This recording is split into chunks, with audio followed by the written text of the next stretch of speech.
Україні терміново потрібна зброя. Більше того, не просто зброя. Україні потрібна технологічна зброя. Та, якої в Росії немає. Чому? Поясню. Тому що ніколи, умовно кажучи, маленька совєтська армія не зможе побити велику совєтську армію. Це Марія Берлінська. На війні з 2014 року. Пішла добровольцем, займалася аеророзвідкою, тому не зі слів знає про потреби на передовій. Пізніше створила Центр підтримки аеророзвідки, адвокаційну і правозахисну кампанію «Невидимий батальйон» та була ініціатором жіночого ветеранського руху. Марія – волонтерка. Одразу ж після повномасштабного вторгнення Росії в Україну у 2022-му включилася допомагати, переважно з технічними питаннями. Йдеться про все, що стосується дронів, тепловізорів, засобів комунікації. Марія співпрацює з благодійними і волонтерськими рухами, наприклад, з американською організацією «Разом for Ukraine». Зараз ця організація – одна з лідерів за обсягом волонтерської допомоги для України. Таких організацій насправді багато. Це не тільки Разом for Ukraine, це і Нова Ukraine, і United Help Ukraine, і Revived Soldiers, і Sunflowers for Peace, і, значить, є організації Євромайдан Варшава, це вже тут на європейському континенті, і Євромайдан Лондон. І UACC. Ми всі один з одним дружимо, працюємо, просто певна допомога йде там через одні організації, вони там спеціалізуються, наприклад, як UACC, більше на броніках, на касках. Певні організації, як United Help Ukraine, спеціалізуються там на медицині більше. Загалом всі роблять все. Тобто, насправді, такого жорсткого поділу немає, ми всі дружимо, спілкуємося, координуємо, що важливо в цей час. Але окрім волонтерства, Марія займається ще однією дуже важливою зараз справою – адвокує зброю для України. Привіт! Ви дивитесь Bihus.info. І сьогодні ми будемо говорити про зброю.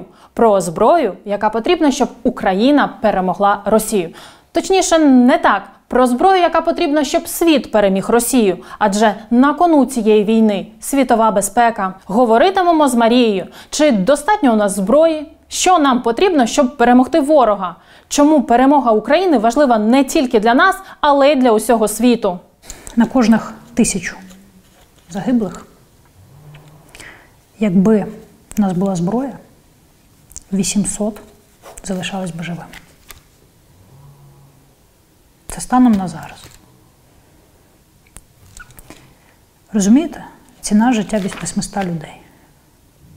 І політики в світі вже починають розуміти, що да, коли війна закінчиться, коли цього божевільного маніакального покидька будуть судити, якщо до цього не пристрелять, і його оточення, то всі будуть розуміти, що цих 1000 вбив він. Але також вони будуть розуміти, що є спільна відповідальність. Тому що могло бути, насправді, 200 рази менше. Розвінчаємо міфи та заяви зрадників. Зрадники, привіт!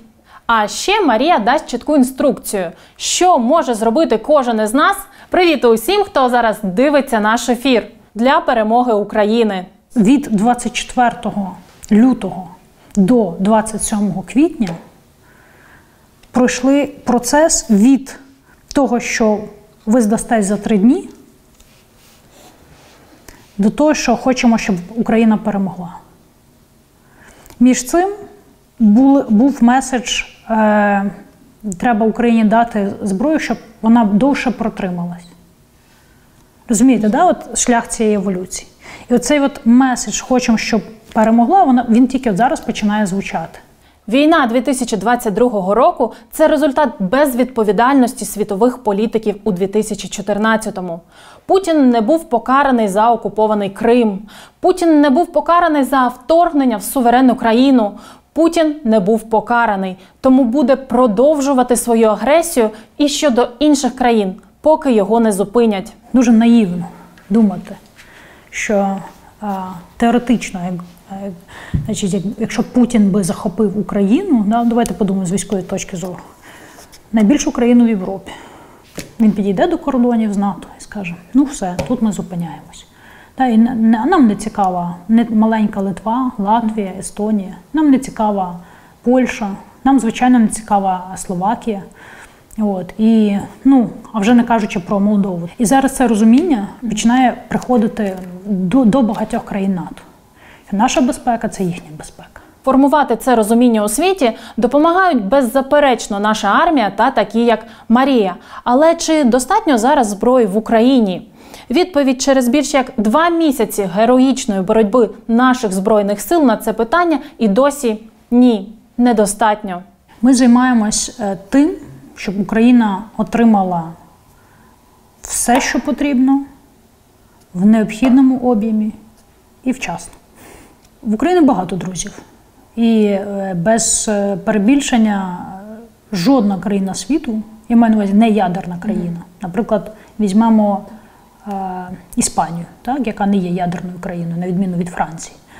От якщо взяти, до прикладу, Іспанію чи, припустимо, Польщу, жодна країна світу не витримала б без міжнародної допомоги, якщо б теоретично завтра Росія на них напала. Тобто таким арміям можуть протистояти в одиночку тільки армії співмірно великих країн, наприклад, Сполучені Штати, так, чи Китай. Щодня підтримка світу зростає і технічна, і фінансова. Але ціна цього кожного дня – життя українців. Питання того, що ми вдячні, але ми хочемо, щоб політики не обдурювали ні нас, ні свої народи. Ми беремо президентським указом, ми виділяємо черговий пакет допомоги, плюс 800 мільйонів, да? Ми гучно це озвучуємо в медіа, так? І всі американські виборець, британські, тобто народи сприймають це як, включно з українським. Що? Супер, 800 мільйонів йде ще на це. Знову в Україні на зброю.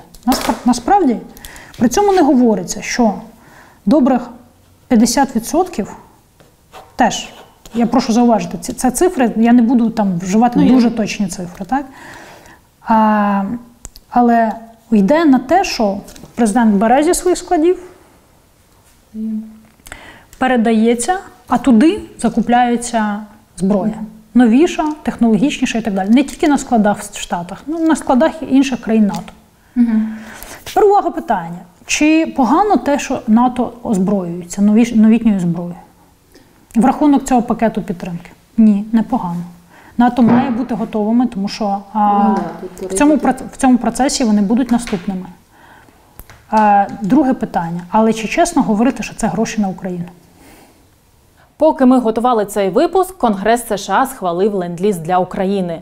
Це механізм, що дозволяє Америці передавати Україні не тільки озброєння, але й будь-що необхідне для перемоги на 33 мільярди доларів. Це як кредит чи позика, але повертати які треба буде вже після перемоги. Документ ще чекає на підпис президента Сполучених Штатів. Нам потрібен ленд-ліз як максимально прозорий і спрощений механізм. Нам потрібна зброя right time, right place. Нам потрібна не просто зброя. Нам потрібна технологічна зброя, та якої в Росії немає, яка дозволить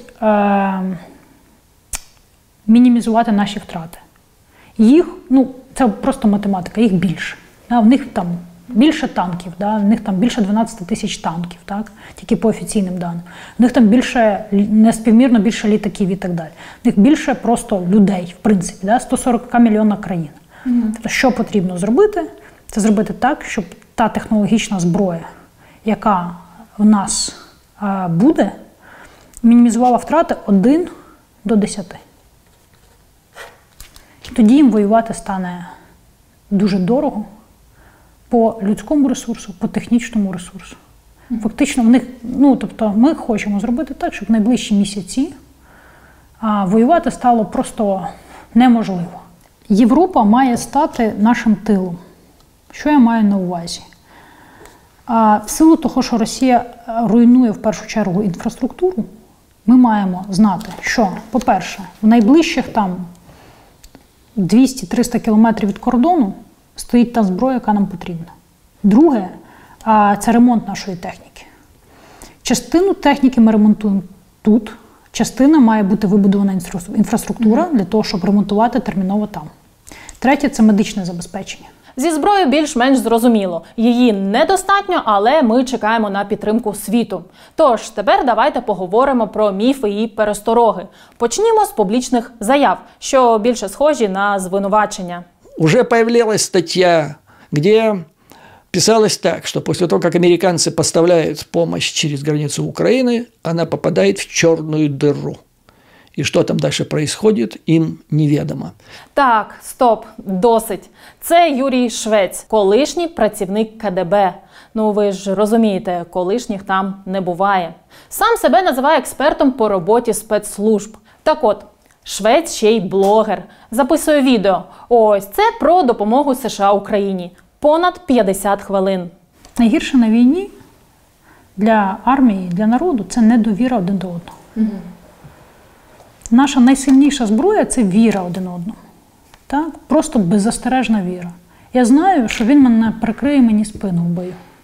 А такі, як кагібісти, як цей Швець, вони роблять одну просту річ. На цю віру вони намагаються вприснути недовіру. Коли ми починаємо один одному не довіряти, своїй владі, своїм командирам, логістика, щось там не те, десь хтось розкрадає під Львовом, там, я не знаю, десь винесли на базар кілька гармат. Зневіра веде до деморалізації, деморалізація веде до поразки. Крапка. Є в нас затримки з логістикою. Давайте відповідати щиро. Так, є. Чому вони є? А тепер давайте розберемося, чому вони є. Які в нас були логістичні шляхи до 24 лютого? Порти, аеропорти, залізниця, автодороги. Які в нас зараз є шляхи? Аеропортів у нас немає, портів немає, залізницю розбивають. Що в нас залишаються дороги? Правильно? Правильно. Тобто є одні пункти пропуску на кордоні, наприклад, з тими ж поляками. Їх не стало більше, цих пунктів пропуску. Є одні дороги, вузенькі артерії, які з'єднують. Є одні склади, які ми можемо використовувати. Чи веде це все разом? Є блокпости, на яких треба перевіряти, щоб там не було якихось диверсій. Все це в результаті плюсує до логістики дуже багато часу. Я вам гарантовано можу сказати, що логістика йде, що якщо щось десь там зникає, це реально в межах соціологічної похибки, насправді це навіть не тому, що вчорашні корупціонери стали такими чесними. А справа в тому, що вони розуміють, що якщо він сьогодні щось вкраде, завтра з ним щось станеться. І не обов'язково в'язниця. Деякі люди просто позникали кудись. Розумієте чому? Тому що люди злі. Під час війни всіх можна умовно поділити на або зрадників, так чи інакше, або людей, які роблять певний ідіотизм, але просто по незнанню. Так? І от якщо з першими все зрозуміло, то з другими просто потрібно пояснювати. Тобто це насправді люди, які через страх, через певне незнання можуть приймати не ті рішення, які потрібні для безпеки світу. Таких як Швець Марія записує до першої категорії. А от з другою категорією – це ті, що роблять по незнанню. Треба працювати. Для цього готувати контраргументи на їхні аргументи. Ось кілька таких. По-перше, ядерна зброя російська. Це те, що звучить в Вашингтоні, це те, що звучить в Лондоні, в Брюсселі. Тобто світові лідери шукають відповідь на питання, а що буде, якщо завтра десь на українське місто прилетить, наприклад, тактична ядерна зброя. Але вони не мають відповіді на питання, що буде далі. І вони шукають зараз відповідь на це питання. Так? Тобто, чи буде наступним кроком, наприклад, ядерна зброя на умовну Москву? Друге питання – це питання афганського сценарію, який актуальний для Америки. Тобто є пересторога, що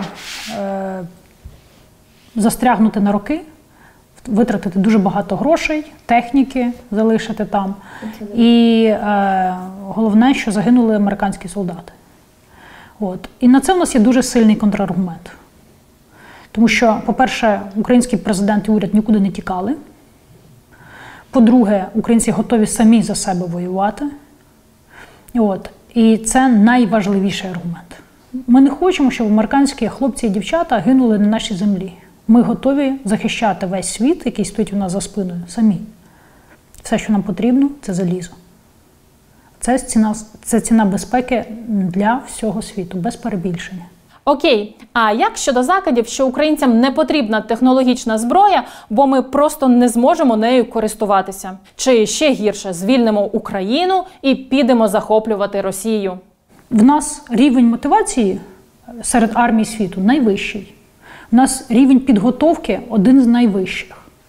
І це міф про те, що українці щось там не вміють і не знають. Українці, повірте, освоюють настільки швидко техніку, і більше того, самі вміють такі придумувати інженерні речі за лічені дні, що нікому навіть уявити важко. Танки, гаубиці і так далі ми освоюємо в лічені дні. Літаки, трошки довше. Там на F-16 чи F-15 нам потрібно буде 5-6, можливо 7 тижнів тренувань.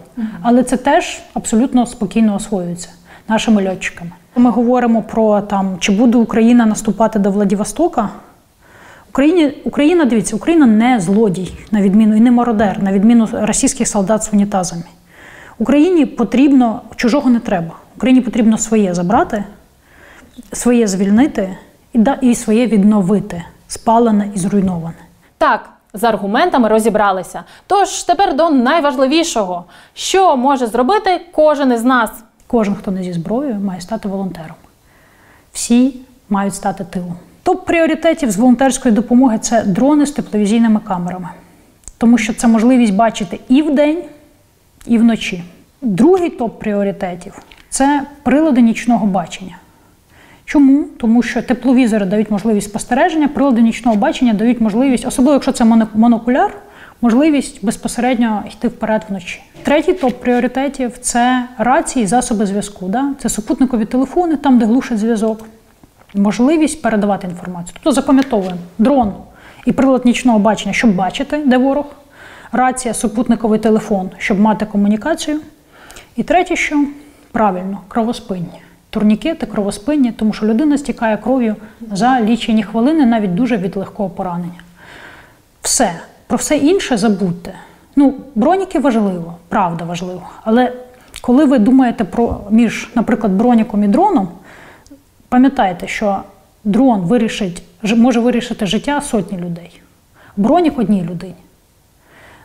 Коли ви вибираєте між рацією і бірцами, запам'ятайте, що воювати можна і в кросівках. Ось тут ремарка від Марії та її колег по волонтерським організаціям. Якщо маєте бажання та гроші допомогти, спробуйте організуватися самі. Не для галочки переказати кошти на фонд, а справді долучитися і взяти процес на себе. Я зараз скажу теж таку річ, можливо, не дивну, як для людини, яка представляє один з найбільших фондів по допомозі Україні. Але я скажу, що не давайте гроші в фонди. Чому? Чому? Тому що і «Повернись живим», і ми, і «Притул», і багато інших дуже перевантажені. Тому, коли до мене приходять і кажуть, а можна вам дати 100 тисяч гривень, я кажу, дивіться, найкраще, що ви можете зробити, ви дивитеся у мене в Фейсбуці, чи на «Повернись живим», чи ще де-інде, ви дивитеся моделі, які потрібні. Наприклад, тих же квадрокоптерів. Після цього ви йдете в інтернеті, це знаходите і забезпечуєте повний цикл. Купляєте, привозите, передаєте з рук в руки своєму братові, батькові, другові, чи подрузі, яка служить. Це ідеально, тому що ви перетворюєтесь на маленький волонтерський юніт. Ще одна важлива річ, окрім волонтерства, що може зробити кожен – адвокація зброї. Ви не можете писати на Фейсбук, ви маєте писати на Фейсбук. Кожен раз, коли ви бачите дітей в Маріуполі, кожен раз, коли ви бачите звірства десь в Ізюмі, в Барвінковому, Гуляйполе, там відбуваються звірства кожен день, кожну хвилину, поки ми з вами спілкуємось. Звірство і беззаконня. Тому перша реакція – фотографія, відео і дуже простий надпис. Бажано англійською мовою. Можна українською, але бажано зробити 2 мовами. Не знаєте англійською, просто через Google Translate перекладіть. Меседж має бути такий. Ми вимагаємо для України зброї. А конкретніше, системи РСЗО, ракетні системи залпового вогню, те, що англійською звучить Multiple Launched Rocket Systems. Ми вимагаємо танки, ми вимагаємо гармати калібру 155 мм, ми вимагаємо системи протиповітряної оборони, наприклад, ті самі NASAMS, яких є дуже багато. Ми вимагаємо літаки, ми вимагаємо гелікоптери. От такі, достатньо навіть назвати 5 найменувань, які я щойно сказала, цього буде більш ніж достатньо. Нам потрібно, звичайно, більше озброєння і, звичайно, снаряди. Нам постійно потрібна амуніція. Звичайно, що все має бути передано в кількості достатній для вистрілів, достатньо для того, щоб воювати місяцями. Але насправді, якщо буде достатньо техніки, дальнобійної, достатньо технологічної зброї, про яку ми просимо, ми можемо виграти війну за лічені тижні. Отже, ще раз, не взяли до рук зброю, тоді допомагайте в тилу. Організовуйтесь, збирайте гроші, закуповуйте і відправляйте спорядження і технічні засоби на передову. І не мовчіть, вимагайте у світу зброю, всюди, де можете. Поїхали у Варшаву, Відень чи Вашингтон, ходіть до політиків, виходьте на вулиці. Залишилися в Україні, пишіть у соцмережах, бажано ще й англійською, і з хештегом #ArmUkraineNow. Ви співчуваєте нашим дітям? Дайте нам зброю. Ви співчуваєте Бучі? Дайте нам зброю. Вам огидно дивитися, як російські п'яні мародери гвалтують дітей і крадуть унітази? Дайте нам зброю. Ми найстарший дорослий, і ми вирішимо цю проблему. Україна переможе в будь-якому разі. Питання часу і ціни. Час і ціна напряму залежать від західного світу. Чим швидше ви нам дасте цю зброю, технологічну зброю в необхідній кількості, тим швидше ми це зробимо. Наскільки швидко ми це готові зробити, якщо, давайте уявимо умовну ситуацію, завтра все необхідне Україна отримує. Все необхідне попадає просто через кордон. Після цього ми готові звільнити Україну за кілька тижнів. 2, максимум 3 тижні. Крапка.